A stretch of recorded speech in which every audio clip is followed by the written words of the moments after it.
The cochlea implant is only about 25 millimeters long. This is very small.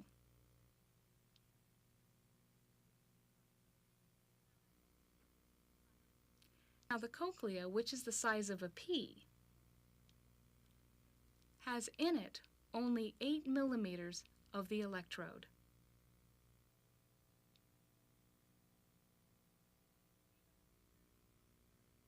You see that picture of the metal bands? These are the metal bands surrounding the 22 electrodes. There are two purposes for these metal bands.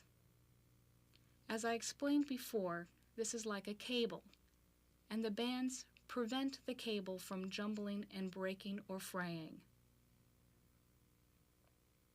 The other purpose for the bands is to maintain alignment. The electrodes are located at different places along the 22 wires. To keep them separated and in the right place, the bands are in position. Each wire is of a slightly different length so that the electrode will stop at a different place in the cochlea as it is wound through the cochlea. Eventually, as it is wound through the cochlea, the number of cable or little wires is reduced, so finally there is only one electrode in the very end of the cochlea.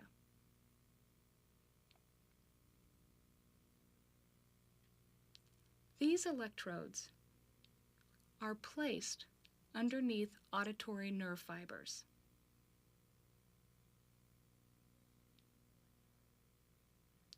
These electrodes, as they are located under the various nerve fibers, when they send an electrical signal, it then travels up the auditory nerve fibers to the auditory nerve.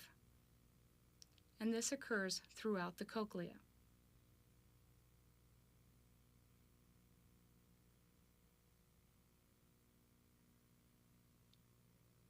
And that's how the sound would work.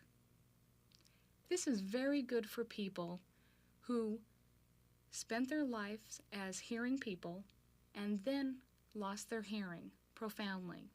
Conventional hearing aids cannot help them. But still, there have been some failures with the cochlear implant. As you know, there are many, many auditory nerve fibers, several thousand. The cochlear implant has only 22, and at the most can contact 22 auditory nerve fibers. That's just not enough.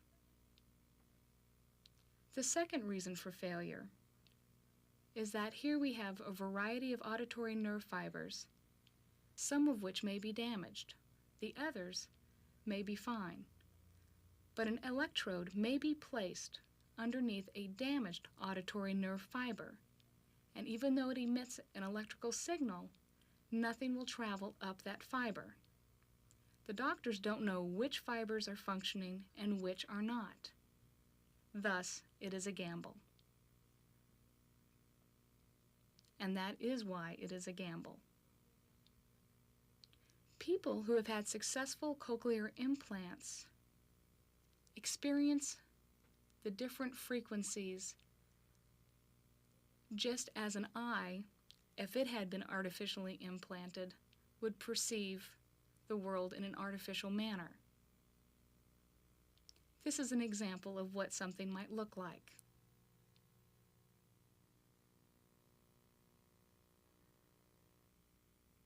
Now that's artificial. The same idea would be true with sound. Now we're going to see someone from the medical profession.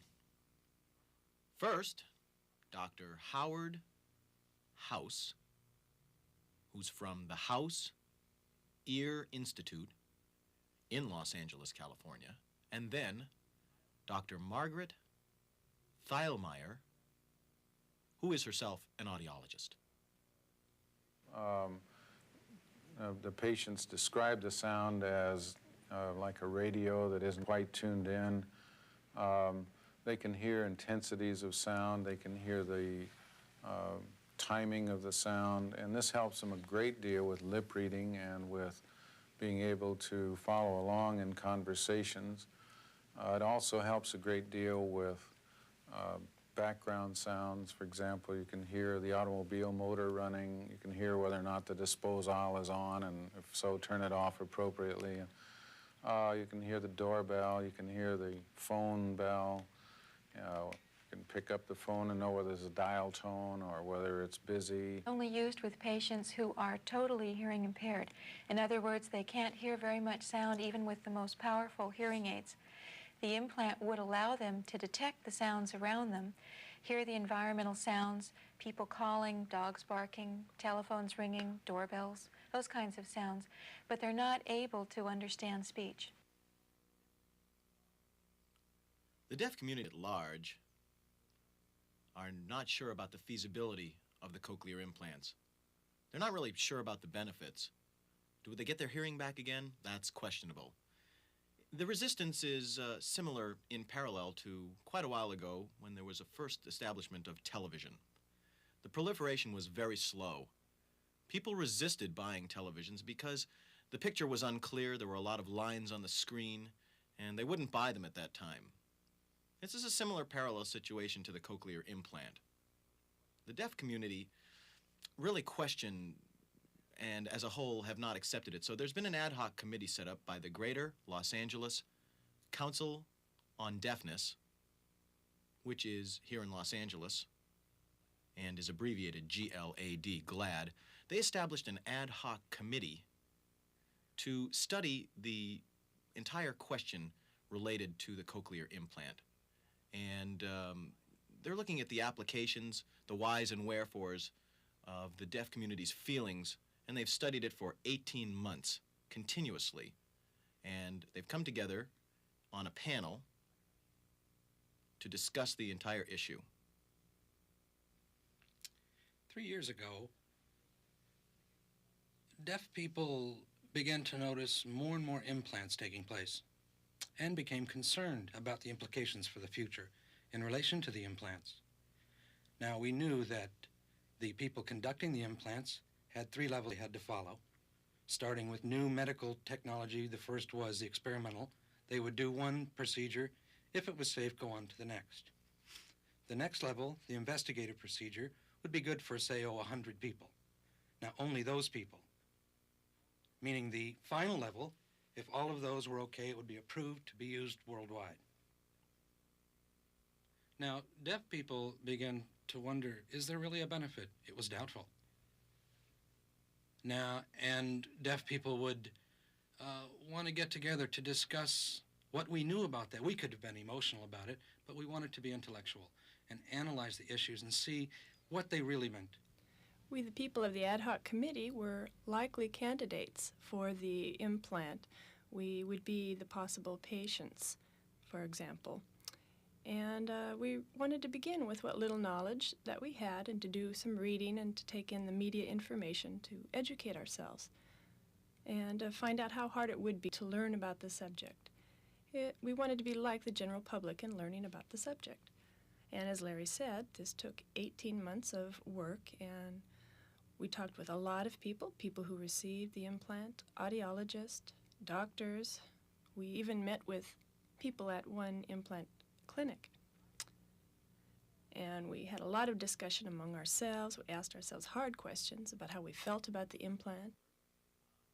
I mean, this is real surgery. It is not insignificant. This is real surgery.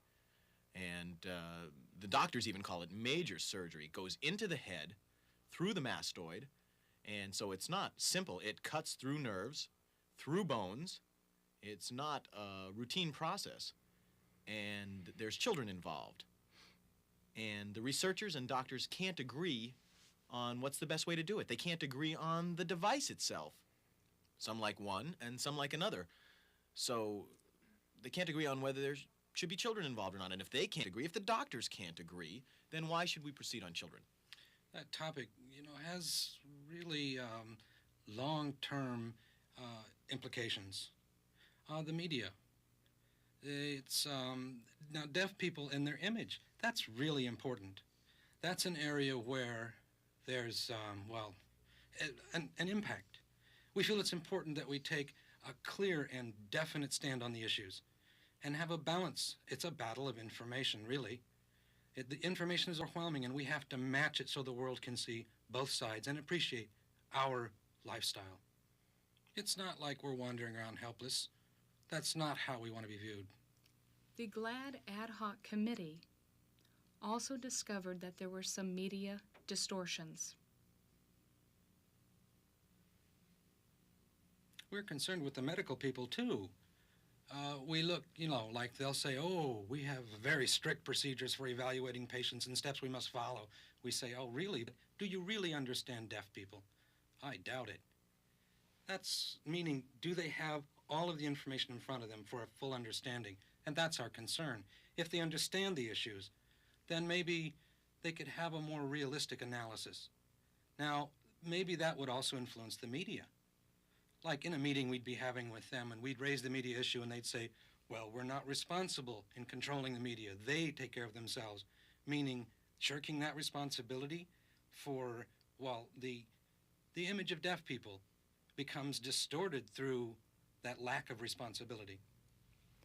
We read media accounts that were quite exaggerated as to the amount of people who are eligible to receive the implant. The number of people who have a hearing loss they felt was equivalent to the number of people eligible to receive the implant, which is not true.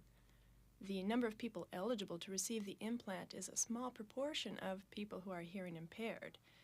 And there are quite a large number of people who are hearing impaired who can hear with some residual hearing, can use a hearing aid. And the implant is meant to be used with people who have a 90 decibel or more loss in one or their worse ear, or more than a 90 decibel loss. People who have hearing loss in general, it may not be so as severe, and so they would not be eligible to receive the implant. The media also gives the impression that the implant would restore hearing, that you would become just like a hearing person again. And we as deaf people, some of us who do wear hearing aids, really feel and know that the difference between having hearing and having restored hearing is quite a bit different than receiving your hearing back.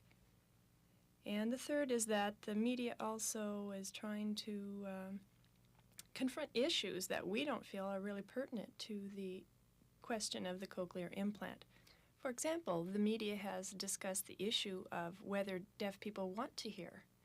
And we in the committee found ourselves faced with the idea that this really was not a subject that we wanted to discuss. First of all, because with the implant, you do not get your hearing back. So we didn't want to talk about whether we did or didn't want to hear, because with the implant, you don't get your hearing back. What we wanted to address were the efficiency and the amount of help that would be gained from the implant, or from people's desires or exaggerated expectations. Now, the medical people, they look at the media as perhaps a source for promoting a cure of deafness, where people will respond and say, oh, wonderful, a medical breakthrough.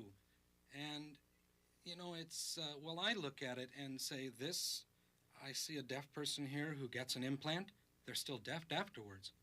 And the measure of success, the criterion that the medical people use, they see this little insignificant increase in hearing and they say, oh, we've done it, a significant breakthrough, we've done it.